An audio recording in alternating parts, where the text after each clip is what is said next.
So I live in Los Angeles and I'm a YouTuber as my full-time job. As a lot of you know, I run the channel LizziesAnwsers.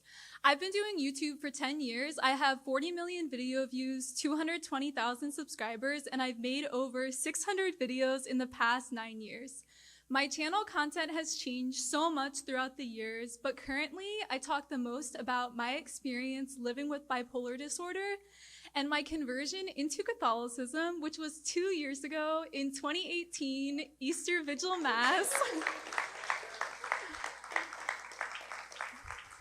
Thank you, you guys, where I was able to receive the Eucharist for the first time. I stood in front of my entire church, all of my agnostic and Protestant friends, my new parish community, in front of my priest and in front of God, and I said, I believe and profess all that the Holy Catholic Church believes, teaches, and proclaims to be revealed by God. This statement carries so much weight. It was awful becoming Catholic. So much pain and self-denial and betrayal, hurting people I love, dying to self, hundreds of hours of reading and research into church history. I want to start with 2 Bible verses that encompass this entire talk. The first one is from Ecclesiastes 1:18. For in much wisdom is much pain. The Hebrew means mental and physical pain. And those who increase knowledge increase sorrow. So this just means that becoming more aware of the suffering in the world and taking care of other people, that's where wisdom really comes from. The second is my experience struggling through my mental illness. 2 Corinthians 12:7-10. Therefore, in order to keep me from becoming prideful, I was given a thorn in my flesh, a messenger of Satan to torment me. 3 times I pleaded with the Lord to take it away from me, but he said to me, my grace is sufficient for you, for my power is made perfect in weakness. Therefore, I will boast all the more gladly about my weaknesses, so that Christ's power may rest on me. That is why, for Christ's sake, I delight in weaknesses, in insults, in hardships, in persecutions, in difficulties. For when I am weak, then I am strong. I grew up my entire life as a Protestant in a church called Churches of Christ, which is an offshoot of Presbyterian. We had a cappella worship, so no instruments, and full immersion baptism. Most people at my churches thought Catholics were going to hell because they were baptized wrong. Sprinkling isn't baptism was a common thing said against Catholics, and because they baptized babies, that wasn't real baptism. I was taught that Catholics worship Mary, worship statues, worship the Pope, that they didn't go by the Bible, and were not Christians. My churches really emphasized going by the Bible and being the early church because the practices of the earliest Christians were closest to Jesus and must be how he intended the church to be. Churches of Christ thought that they were the early church, but this ideology, years and years later, is what caused me to leave COC and become Catholic. My family moved around a lot growing up. I have 1 older sister, and then I'm the baby of the family. We lived in St. Petersburg, Russia for 5 years because my parents were missionaries there. Once we moved back to the US, we moved every 4 to 5 years, and so I've never really felt at home in the US, and there's nowhere really that is home, except for LA. I've lived here for 6 years, and it's the one place in the country where I feel at home and understood, and like, this is my place. My family's entire social life, I'm so glad you guys are proud to live here too.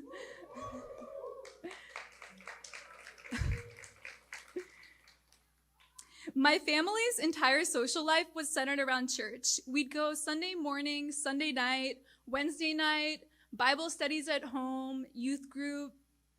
We always connected talking about theology. My parents both went to grad school for theology before becoming missionaries, and my dad has his PhD and is a history professor.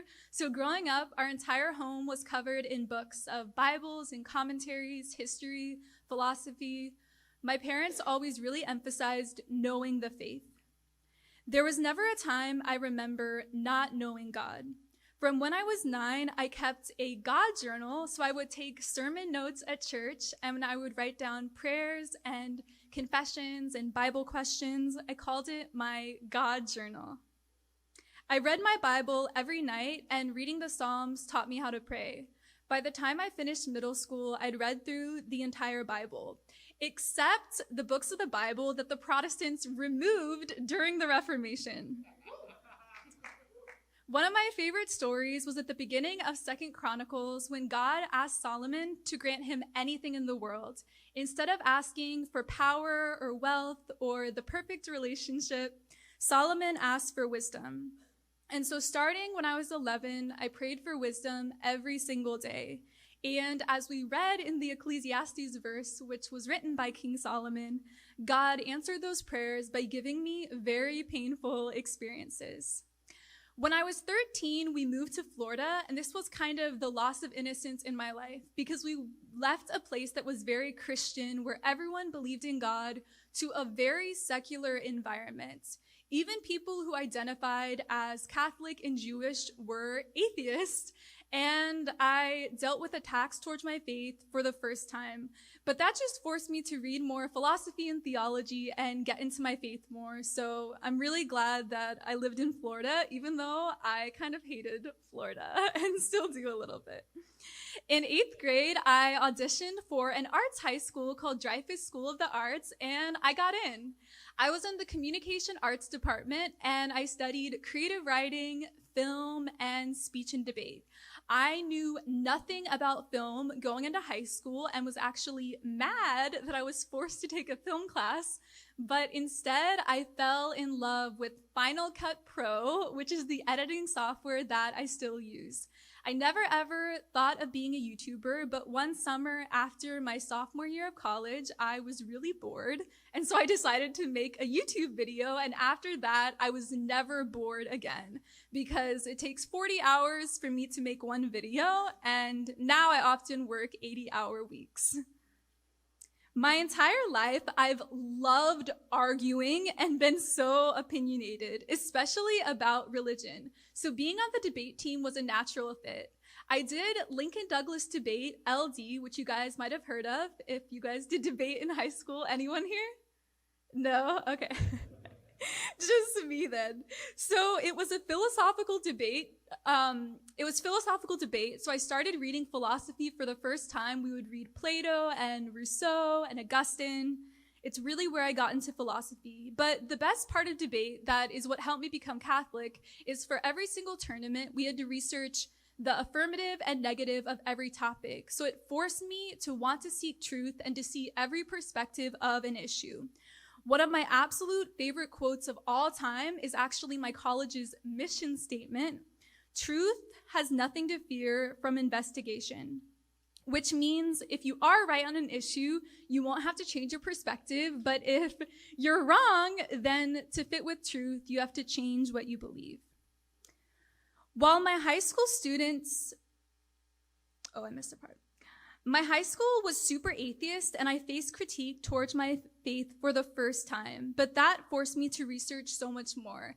I got in a lot of arguments in class with my teachers, other students, clearing up misconceptions about Christianity and just defending the faith. While my high school was very anti-Christian, it was even more anti-Catholic. I remember learning in history classes that Catholicism was against science, inherently violent, going around causing wars, and very, very oppressive towards people who disagreed with them. Something that always stuck so vividly in my mind was the burning of Juan Hus by the Catholic Church. He was the first Protestant reformer who was just calling out some issues of just immorality in the priesthood, and the Pope decided to burn him to death. From that point on, I hated Catholicism way more than my parents. It wasn't just I disagreed with it, but I saw it as an evil force in the world. I vehemently hated Catholicism. I remember in school laughing about the Catholics not believing that the earth revolves around the sun. A very biased version of the Galileo trial was taught to us. And I also remember laughing about the Eucharist, how they literally believed it physically became Jesus. Crazy. At my Protestant church at the time, it was really sexist. It was a lot more conservative than where we lived in Indiana and Ohio, and women were not allowed to participate in any part of the public worship service. Not leading singing, not reading Bible verses, not even passing the collection plates.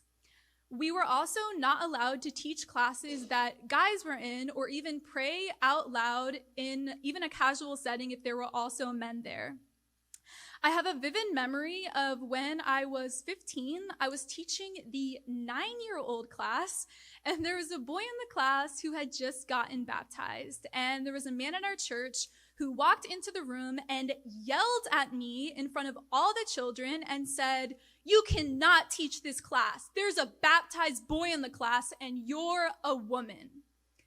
As someone who was excelling in debate at the time, winning county tournaments, going to states and nationals, it was infuriating being told that as a woman, I wasn't allowed to talk about my faith or teach about my faith.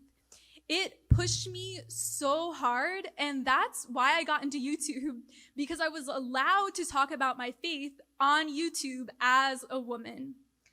I made a lot of videos talking about, and side note, this is one of the things when people call the Catholic Church sexist or misogynistic for not allowing women to be priests. Like, women can do everything in Catholicism. We can read scripture, be youth ministers, be campus ministers, be scholars, pass the collection plates. Like, women have such a huge role in the Catholic Church, and it's really beautiful. Even me being a speaker, it's something that would have been impossible in my previous church.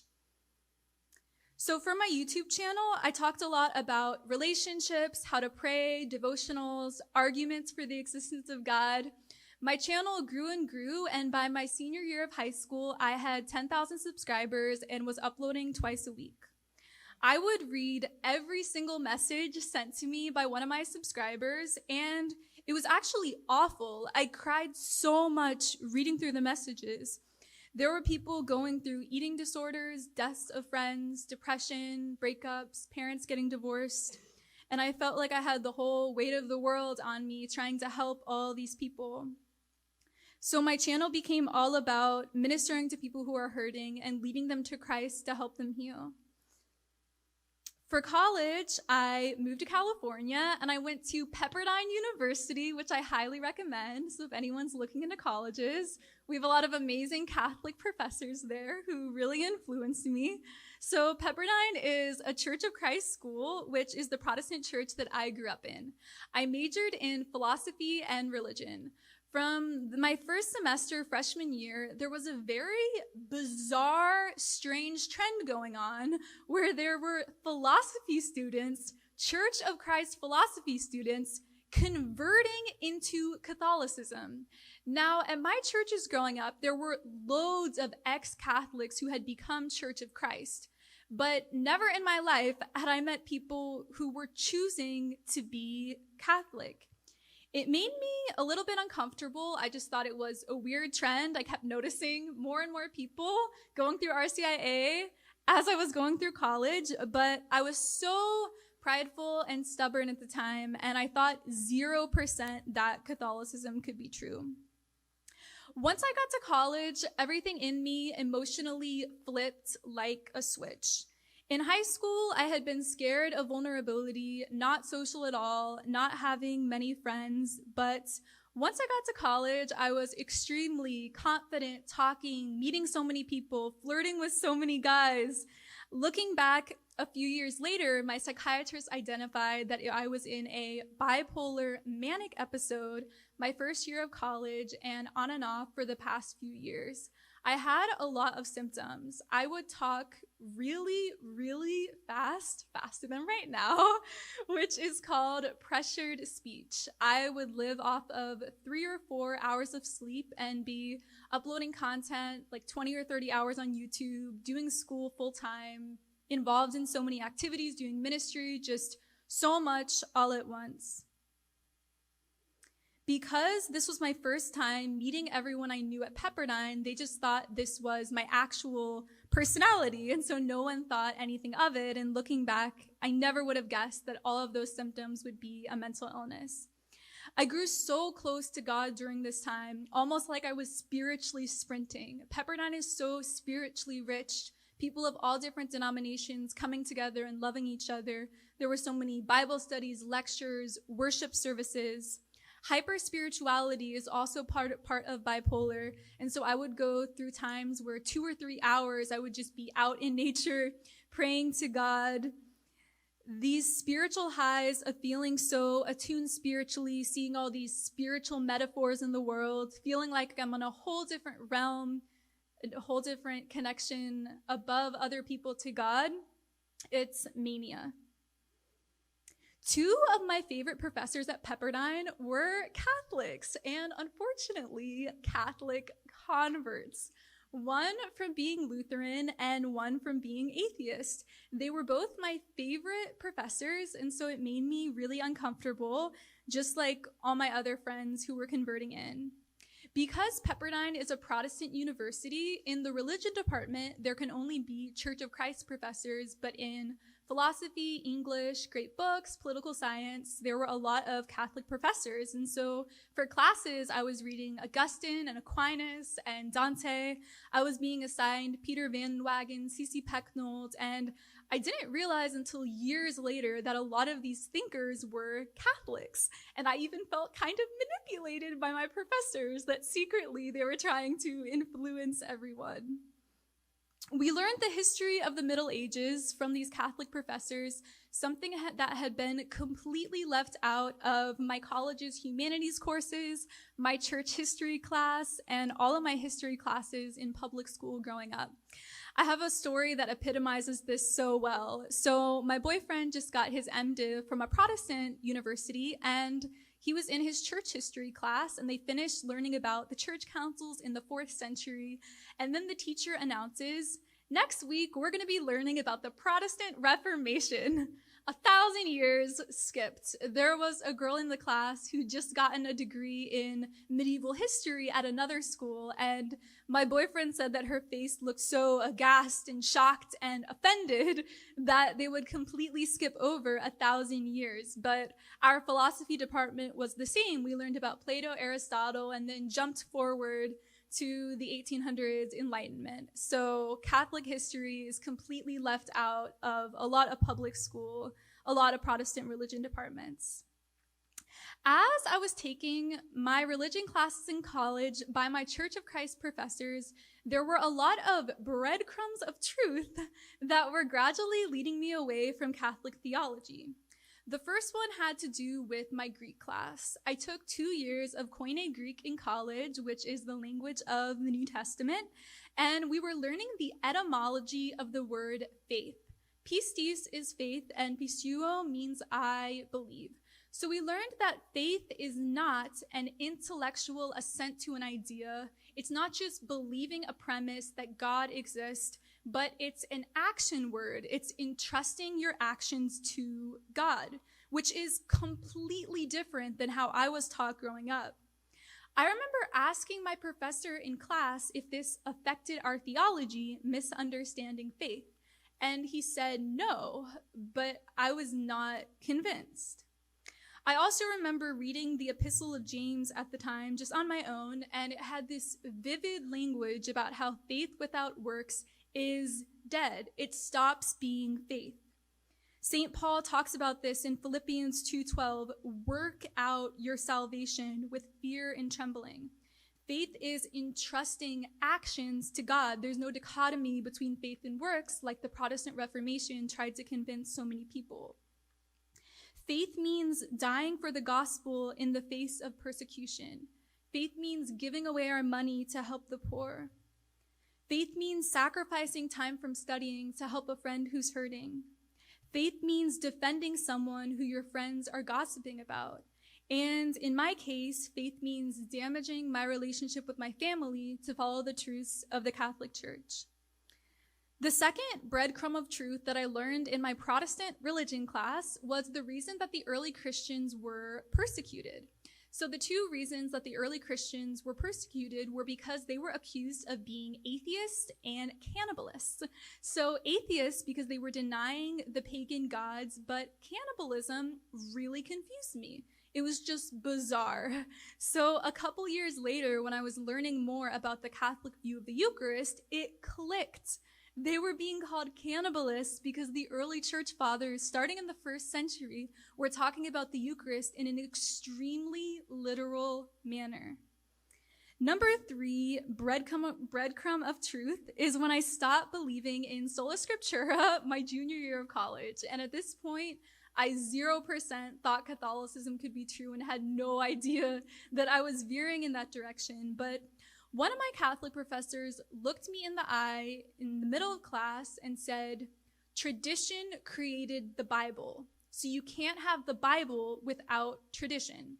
In that moment, it clicked. For the first 400 years, they didn't have the Bible as a total canon. Churches would have different bits of the Bible, but they didn't have the entire Bible. So you can have the church without the Bible, but you can't have the Bible without the church. Until my junior year at Pepperdine, I had always seen tradition in such a negative light, man-made tradition, but for the first time, I was becoming open to the idea that tradition are the gospel writers and St. Paul and St. Peter and the early church fathers. It's not just things being made up thousands of years later. I spent each summer while I was in college doing missions work in Bangkok, Thailand. It was through a Church of Christ organization called Let's Start Talking, and it was the most amazing ministry model I've ever seen in my life. It was teaching English with the Bible with college students. So we just read through the Gospel of Luke, a chapter at the time, and we would translate it with them, do punctuation, pronunciation, and then ask content questions about what the gospel meant to them, how they were interacting with it. So I saw so many people be baptized, come to know Christ through my time in Thailand. And my second year, I decided that, like my parents, I also wanted to be a missionary. And so I committed to that church that after graduating college, I would move there and live there for 3 to 5 years, maybe indefinitely. I absolutely loved Thai culture. I was learning Thai, and I still think and dream in Thai. It became so embedded in my psyche. This was the most heartbreaking part of my conversion, me choosing truth over people I love who were like friends and family to me.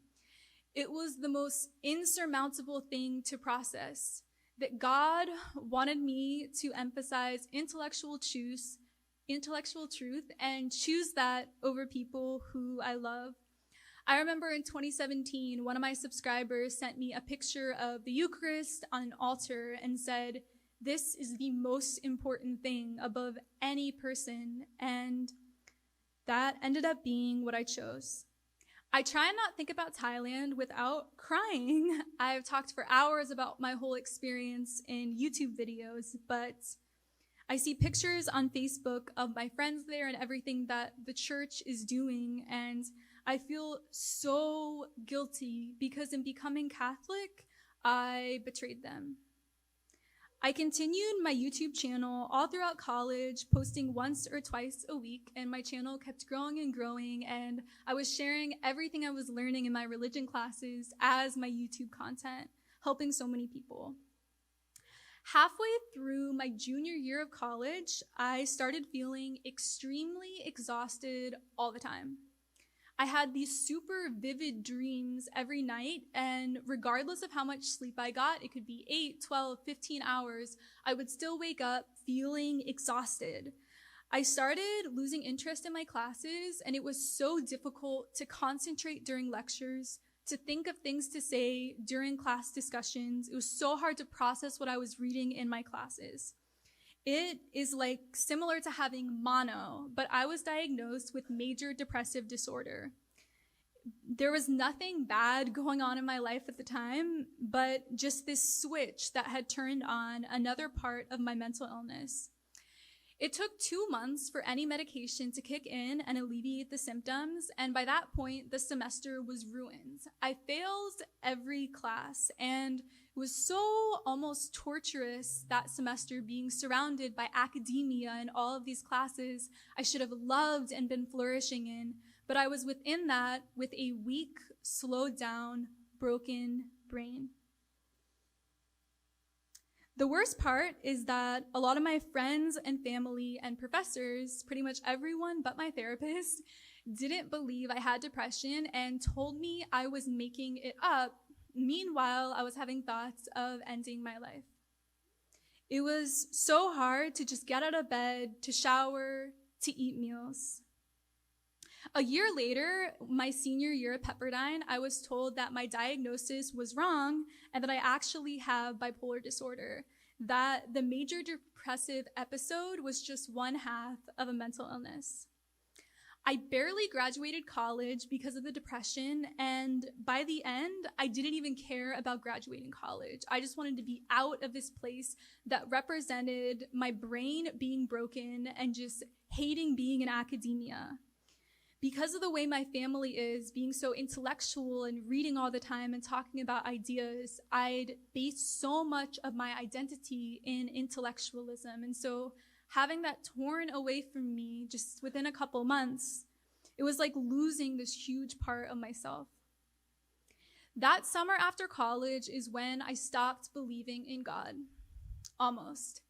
It was the time of the Orlando shooting, and the day before the Orlando shooting, there was a YouTuber, Christina Grimmie, who I'd been watching for years, who was murdered after her show. There were a few other tragedies going on at the time, and after being in a depression episode for a year and feeling so abandoned by God, it was just impossible to believe that God would allow so much evil and suffering to happen. And in my Protestant churches at the time, people would just say cliche things like, God will never give you more than you can handle. God has a plan for your life. God will bring good out of evil. And telling someone suffering all of that, it doesn't help at all. It wasn't until I learned the Catholic theology of uniting our sufferings with Christ that the evil I was experiencing began to make sense. The next year, at the beginning of 2017, I had a last straw moment. Another one of my Pepperdine friends confessed to me that he was converting into Catholicism. And this time it was someone who had been a religion grad student at Pepperdine who was now in another program also studying Christianity. My friends who were philosophy majors didn't know as much about church history, but here was someone who'd spent the past 8 years studying Christianity. How could they find the church to be true? I have a vivid memory being in my bedroom and grabbing a church history book that I had on my bookshelf. I'd bought it for a paper I'd been writing in one of my religion classes, but only used the first 2 chapters. So I turned to the first page of chapter 3, and it uses the term monarchical bishop. That in the first century, there were monarchical bishops leading the church. And then sharing all this evidence in the 2nd century of priests being part of the church. And I thought back to Church of Christ being the early church with deacons and elders. And I realized that the Catholic and Orthodox churches are the ones that still have this leadership structure. It was shocking to me, and it really, really, really scared me. For the first time, I was 1% open to Catholicism being true. From that point on, I got addicted to researching more and more and more and more. I'd finish my YouTube work for the day and then be up till 2, 3 in the morning, reading just primary documents of the church fathers on 2 websites. One is called earlychristianwritings.com. It just has everything in chronological order. And another website called New Advent. It just has all of these resources of everything the church doctors and church fathers believe. The first thing that was really caving for me was believing in the Eucharist. I used my Greek knowledge from college, and I read in Protestant lexicons. A lexicon is like defining different ancient words based upon other literature at the time and other verses in the Bible. So it's like a dictionary. And in these Protestant commentaries, it looked at the word that Jesus uses for eat my flesh, trogon. It's only used 6 times in the entire New Testament. And there are so many different words for eat in Greek. There's like a dozen words for different types of eating. Like if you're talking about eating up an idea as a metaphor, there's a word for that. There's a word for dining in the morning. There's a words for other metaphorical uses of eat. But trogon was an extremely literal word to describe an animal crunching and munching and audibly eating and gnawing on raw vegetables and plants. I also read St. Ignatius at the time talking about the Eucharist extremely literally in the 1st century when the Apostle John was still alive. I read other excerpts of church fathers, and I read the communion accounts one after another where Jesus says, "Take, eat, this is my body, this is my blood." And it was actually the night before Easter, and I remember reading all of this all at once at night and just crying and crying. And I messaged my Catholic convert friends and I said, I'm going to become Catholic or Orthodox. From that point on, I got addicted to more and more and more research, and I started attending Orthodox Divine Liturgy and Latin Mass every single week for 7 months. Seeing the icons and all the church art and the incense in Divine Liturgy and in Byzantine Catholicism, it brought all the stories of the Bible alive and so vivid in a way I never experienced before. Seeing the icons of the apostles and John the Baptist and Mary and all these other church fathers throughout the years, just being surrounded by them, it was just this idea of bringing heaven to earth. And without anyone even telling me, I knew that the Mass was earth and heaven coming together. Based upon all my research, I uploaded a YouTube video called 13 Lies Protestants Believe About Catholics, which is how a lot of my new subscribers found my channel. I was infuriated. I felt like I'd been lied to my entire life by my churches growing up, my parents, my college professors, because all of this was so obvious and so there, but I'd been trained and lied to hate Catholicism and to never even consider that it could be true. It felt like I was adopted against my will, kidnapped against my will, away from my true mother into another church, and then lied to my whole life about who she is so that I would hate her. Because of this YouTube video, it went sort of viral, and within one night, I started getting hundreds and thousands of comments and messages and emails, and my subscribers, my old subscribers and new subscribers, started sending me so much research and readings and arguments and YouTube lectures to watch, and they tried to convert me into Catholicism. On the videos, so many people would comment, "Welcome home to Rome in advance. She's a future Catholic." And so many people, the most infuriating, they said that I'm praying to Mary and asking her to intercede for you to become Catholic. Because I believed in the Eucharist, it pulled me through all the other hardest teachings I had to accept. As a feminist, accepting the no birth control teaching I saw immediately as misogynistic and sexist and wanting to keep women from higher education, all of this bias you pick up in the country. And that teaching and the teaching... You're looking at my YouTube video. Thank you for supporting my channel. Oh my gosh. The sexuality teachings were particularly difficult, but I actually Skyped with some of my subscribers and we would debate each other and they would explain things to me. And all the teachings on Mary were obviously the hardest ones.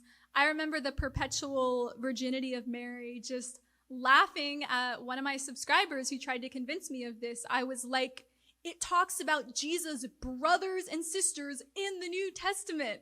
How can you say she was a virgin her whole life and he didn't have siblings? And then I used my Greek knowledge again and learned that the Greek word for brother and sister is also the word for cousin. So easy. Mary is amazing. She super helped me become Catholic. So during this time, it was not all joy. I was actually so sad and heartbroken to leave my church I had grown up in, and I was most terrified, horrified, so scared to tell my parents what I had been finding out. I hadn't told them anything because I was terrified that they would react with so much anger. I remember crying so much because I knew that God was forcing me to hurt my parents so much by me becoming a Catholic. And there were so many times where I prayed that the next day I would wake up and none of this would be true because it was too painful to process. When I finally told my parents in November that I was becoming Catholic, I had already been an RCIA for a few months. I sent them a 15-page Microsoft Word document explaining in depth all of my arguments for why Catholicism is true. And my dad took a week to respond to me, and he responded for him and my mom with another 15-page document. And he said that this news was akin to me having been in a horrible car accident and in the ICU in the emergency room about to die, because he saw me as no longer being a Christian and my faith being in jeopardy.